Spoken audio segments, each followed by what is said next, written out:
अस्सलाम वालेकुम। मैं शमशेर ज्योतिषी सांगला हिल पाकिस्तान से। तो दोस्तों, मैं आज आपके लिए एक नई वीडियो लेके आया हूँ। ये वीडियो उन लोगों के लिए है जो लोग इल्मे नजूम सीख रहे हैं, अभी स्टूडेंट हैं, या वो लोग जो इल्मे नजूम के बारे में काफ़ी कुछ जानते हैं मगर अभी भी उनको कुछ पता नहीं चलता कि कुंडली कैसे पढ़ी जाए या कैसे देखी जाए,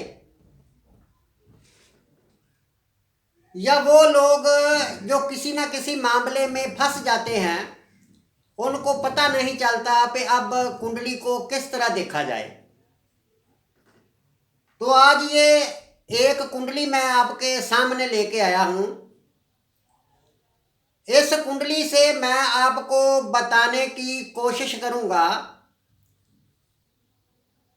कि क्या शादी होती है या नहीं होती, और शादी का योग हम किस तरह देखते हैं।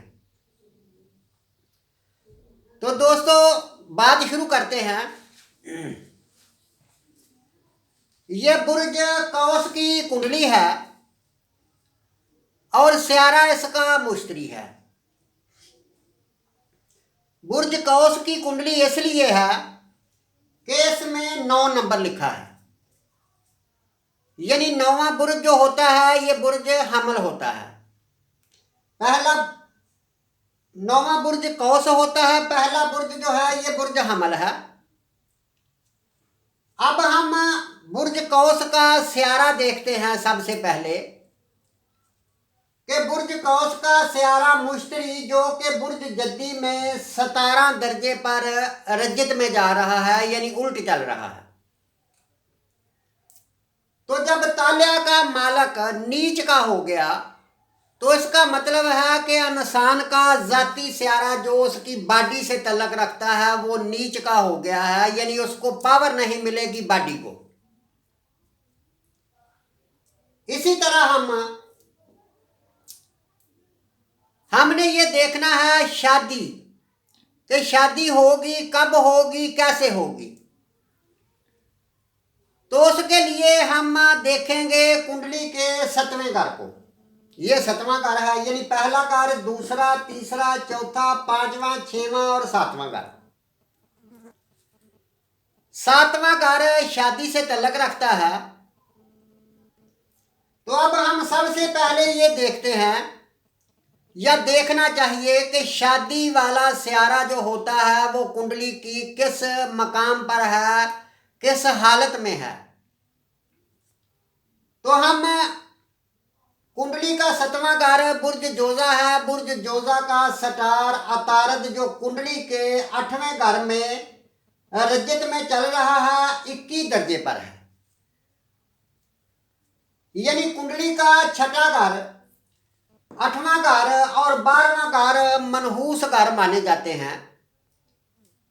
जो भी स्टार इन घरों में चले जाते हैं वो स्टार मनहूस हो जाते हैं, वो अच्छे नहीं माने जाते। जो जिस घर के वो मालिक होते हैं उन घरों को खराब कर देते हैं। जैसे ये 7वां घर है और 7वें घर का मालिक कुंडली के 8वें घर में चला गया है, यानी एक खड्डे में गिर गया है, जो कि अच्छा नहीं माना जाता। तो अब हम देखते हैं दूसरा कि कुंडली का 7वें घर का मालिक तो कुंडली के 8वें घर में चला गया है, जो अच्छा नहीं माना जाता। अब हम देखते हैं कि कुंडली के 7वें घर में कोई स्टार है। तो अब हम कुंडली के 7वें घर में जब देखते हैं तो कुंडली के 7वें घर में स्टार जोहरा जो है, वीनस, ये पड़ा हुआ है, 20 दर्जे का है, 20 डिग्री का। मगर स्यारा वीनस जोहरा जो है इस कुंडली बुर्ज कौस वाली कुंडली में मारक होता है। कुंडली के 6ठे घर का मालक है और कुंडली के 11वें घर का मालक है। तो इस कुंडली में कौश लग्न की कुंडली में वीनस जो है ये मारक स्टार है। मारक स्टार की खसूसियात क्या होती है? मारक स्टार जिस घर में चला जाता है उस घर की मंसूबात को तबाह करता है, बर्बाद कर देता है, या समझ लो कि उसका रिजल्ट नहीं होने देता। तो अब हमने देखा कि कुंडली के छठे घर का और 11वें घर का मालक होकर वीनस कुंडली के 7वें घर में चला गया है, जो कि अच्छा नहीं माना जाता। हालांकि वीनस को मर्द की कुंडली में कारक माना जाता है शादी का, और मुश्तरी को औरत की कुंडली में कारक माना जाता है। तो ये कुंडली जो है, ये कुंडली भी एक औरत की है। तो मतलब ये हुआ कि अब वीनस जो है ये 7वें घर में चला गया है मारक होकर, तो इस घर को दबाएगा, बर्बाद करेगा, शादी होने की बजाय नहीं होने देगा, क्योंकि मारक स्टार है, या शादी में मसला पैदा करेगा। अब ये दो बातें आपके सामने आ गई। तो एक तो 7वें घर में जो स्यारा पड़ा हुआ है वो भी नहस है, और जो 7वें घर का मालक है वो भी नहस जगह पर चला गया है। अब क्या करना है? अब हमें ये देखना चाहिए कि 7वें घर को कोई स्यारा देख रहा है। तो अब हम देखते हैं कि 7वें घर को कौन स्यारा देख रहा है। तो मुश्तरी जो होता है इसकी 3 नजरें होती हैं, 5वीं, 7वीं और 9वीं। तो मुश्तरी की 1 2 3 4 5 छठे घर पर 5वीं नजर है, और 7वें घर पर 8वें घर पर 7वीं नजर है। यानी मुश्तरी की 7वीं या कोई भी नजर जो है ये शादी वाले घर पर, 7वें घर पर नहीं पड़ रही। इसके बाद हम ये स्टार देखते हैं, तो इन स्टारों की भी कोई भी नजर जो है ये 7वें घर पर नहीं जा रही। अब हम स्यारे जोहल को देखते हैं।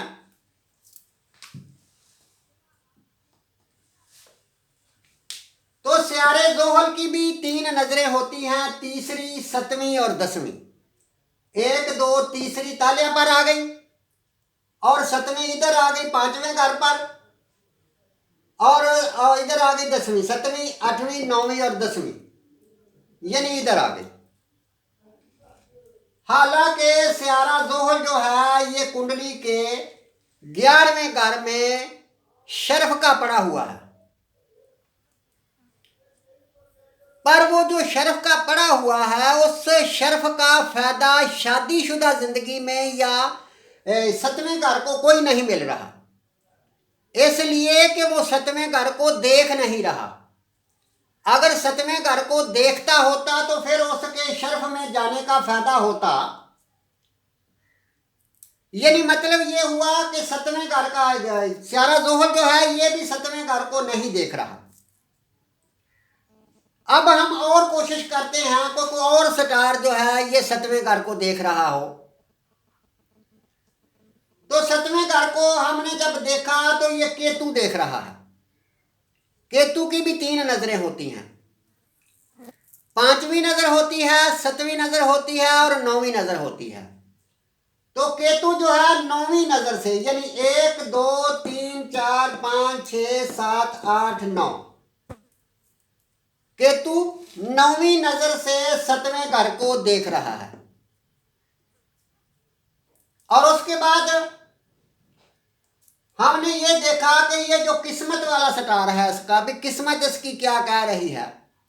तो किस्मत वाला स्टार जो है ये बुर्ज असद यानी 9वां घर है। 9वें घर का मालक स्यारा शम्मश वो भी खड्डे में गिरा हुआ है। शम्मश भी 8वें घर में पड़ा हुआ है। फिर हम देखते हैं त्रिकोण का मालक, 5वें घर का मालक, प्यार मोहब्बत का मालक। तो वो भी कुंडली के यानी वो बुर्ज हमल है, और बुर्ज हमल का स्टार भी कुंडली के 8वें घर में खड्डे में गिरा हुआ है। यानी ना तो किस्मत साथ दे रही है, और केतु और जोहल, यानी केतु शर्फ में है पर जोहल के साथ केतु भी है। केतु जो है यानी जोहर के साथ अच्छा नहीं माना जाता। तो जो 11वां घर है इसका मालक वैसे ही मारक है, यानी मारक होने की वजह से भी वो अपना काम नहीं करेगा, उम्मीदें ख्वाहिशें पूरी नहीं करेगा। तो मतलब ये हुआ कि सबसे पहले तो ऐसी कुंडली अगर आपके सामने आ जाए भाई, जिसका 9वें घर का मालक भी साथ ना दे रहा हो, 11वें घर का मालक भी साथ ना दे रहा हो, तालिया का मालक जो होता है वो भी अच्छा ना हो, 7वें घर का भी मालक अच्छा ना हो, और 7वें घर के ऊपर किसी स्टार की कोई अच्छी नजर ना पड़ रही हो, या 7वें घर का जो मालक है उसके ऊपर किसी स्टार साध की नजर ना पड़ रही हो, तो फिर हम कह सकते हैं कि ये शादी होना बहुत मुश्किल है। यानी ऐसी ही कुंडलियां होती हैं जिसमें शादी ना होने के योग होते हैं। तो अब हम देखते हैं कि जब ये सारी बातें हम मैच कर लें तो फिर हमें कैसे मैच करना चाहिए कि जो स्टार यानी शादी होगी कब। तो अब हम देखते हैं कि इस कुंडली में बिलफर्ज केतु जो है ये 7वें घर को देख रहा है। तो केतु की महादिशा या अंतर दिशा जब आएगी उस वक़्त इसकी शादी होने के सिर्फ 10% चांस होंगे, 90% नहीं। 10% जब केतु की महादिशा या अंतर दिशा आएगी उस वक़्त शादी होगी। तो अब हम और बारीक अगर जाते हैं कि केतु की दिशा तो चल पड़ी, मगर हम कस्टमर को कैसे बता सकते हैं कि ये 7 साल की केतु की दिशा है, उसमें कैसे यानी कितने अरसे में शादी हो जाएगी। तो फिर हम केतु की दिशा में 7वें घर के मालक अतारद को देखेंगे, या वीनस को देखेंगे, या ताल्या के मालक को। यानी ताल्या का मालक जो 7वें घर में पड़ा हुआ है या अतारद, इन तीनों की दिशा जब अंतर दिशा केतु में चलेगी तो इनकी अंतर दिशा में शादी होने के चांस सिर्फ और 10% होंगे। तो इसी तरह दोस्तों आपको ये पता चल गया होगा कि शादी देखने के लिए क्या देखना चाहिए, और इसकी अगली वीडियो में हम आपको बताएंगे कि ये खाली स्टार देखने से बात नहीं बनती। यानी जो स्टार होते हैं ये नक्षत्रों के ऊपर बैठे होते हैं। जैसे ऐसे समझ लो कि सियारा जोहरा ये किस नक्षत्र पर पड़ा हुआ है, और जिस नक्षत्र के ऊपर पड़ा हुआ है उस नक्षत्र का भी एक सियारा होता है। फिर उस सियारे का एक सब लाड होता है, यानी जो फैसला करता है अच्छा या बुरा।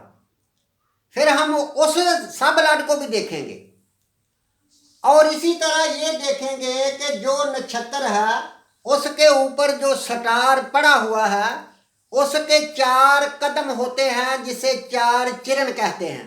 कि वो पहले चरण पर पड़ा हुआ है, दूसरे चरण पर पड़ा हुआ है, तीसरे या चौथे चरण पर क्या फायदा देगा। इसी तरह दोस्तों हर घर जो होता है हर घर की एक किक्षा होती है, यानी उससे हम देखते हैं बिंदु। यानी हर घर के 9-10 हिस्से किए जाते हैं, जैसे पहला हिस्सा, दूसरा हिस्सा, तीसरा। तो देखा जाता है कि जो भी सियारा है ये किस स्टार की कक्षा में पड़ा हुआ है। यानी हर बुर्ज की 3 दर्जे और 45 दकीके पहली कक्षा सियारे जोहल की होती है। इसी तरह मुश्तरी की हम ये दूसरी वीडियो बनाएंगे, उसमें आपको समझाने की कोशिश करेंगे। फिर उसमें ये देखा जाता है कि क्या ये स्टार यानी 0 दे रहा है या 1 अगर देता है तो हम उसको बोलते हैं बिंदु। अगर 0 देता है तो फिर 0। यानी अगर ये जोहरा मार्ग स्टार है, मगर बुर्ज कौस की कुंडली में इधर पड़ा अगर बिंदु दे रहा होता तो फिर जोहरा जो होता ये साध हो जाता और सो जोहरा अपनी दिशा या अंतर दिशा या परंतर दिशा में शादी जरूर करवाता। इसी तरह घर जो होते हैं 12 घर होते हैं, इन 12 घरों के भी बिंदु होते हैं, यानी ये भी देखना पड़ता है कि कौन से घर बिंदु दे रहा है या नहीं दे रहा है, या किस घर की ज्यादा ताकत है। तो इंसान को फिर उस तरह लेके जाते हैं कि यार ये घर आपका पावरफुल है और इस घर से अगर आप जुड़ जाते हैं तो ये घर आपको फायदा देगा। इसी तरह इल्मे नजूम के और भी बहुत सारे राज हैं जो लोग ज्यादा नजूमी नहीं जानते।